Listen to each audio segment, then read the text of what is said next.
Now, I want to say this. I want to respond on the noisemaker, Aden Duale. Aden Duale, you are a noisemaker. Let us say the truth.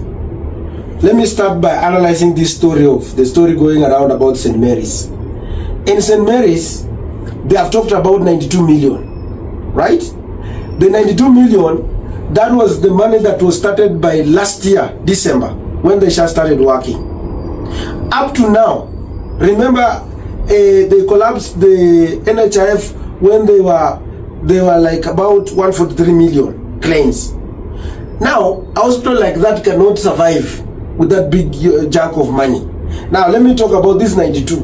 The 92 million they are talking is from last year. Last year up to around June.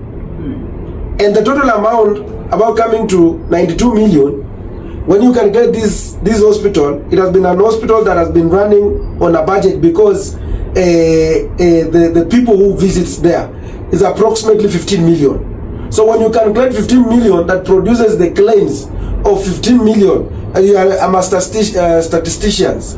If you look as a statistician, that is about 15 million you can collect for those up from last year, December, up to now. If you're talking about, it's about 135 million.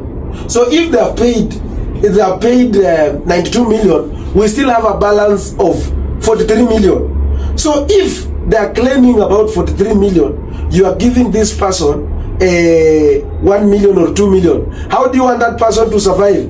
Forgetting that this person was demanding 143, you have his 143 million. Yake. And let me tell you, when they made the payment in their system that costed Kenyans 104 billion, in this system, they were saying that payment in waiting was 41 million.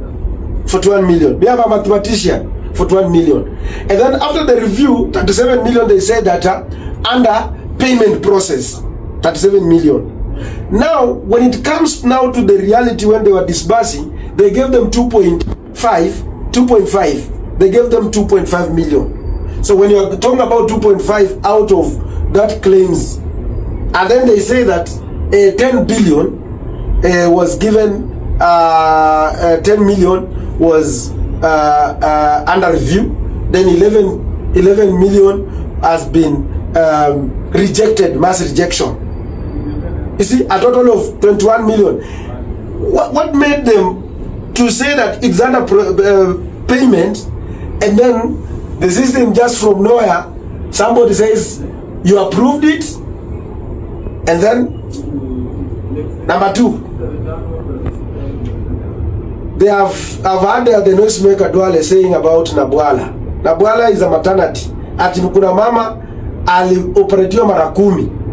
Can you produce that person? Because the hospital is saying that they haven't. Why can you produce this person and say these are the evidence of this? Making PR there on social media without going to the facility to get to know. You have closed the life care, you have closed the Nabwala, you have closed Himtoms, Himtom, something like that, and another one in Webuye. So you are subjecting people of Bungoma into trauma, the way you have subjected people of Mumias by closing St. Mary's by frustrating them. So I want to tell these noisemakers, don't tell us about the Shah. And I want to tell members of parliament, of the park committee, and that of, what are you waiting? And committee of health, what are you waiting to summon so that we can impeach Duale, so that he goes plus his entire system on the top, so that we see where the problem, and we need to audit that Shah system. We cannot continue to risk Kenyans because of the few interests of few cartels and that. So mimi nataka niambie watu, na mimi nataka niambie bishops and to stand firm. No one should try hata wewe Duale kuja huko wende upige wewe kelele, lakini we want action. Kama mmekula pesa ya NHIF mmekula pesa ya Shah na mnataka kuleta games, hakuna. And I'm going to tell the members of parliament, we are not going to pass any supplementary to take money from the public coffers to go to the teacher so that it can be eaten. We're going to oppose that move. We want SHA to be self-sustainable the way NHIF was sustainable. And this is the time. Members, this time round you must listen to me also.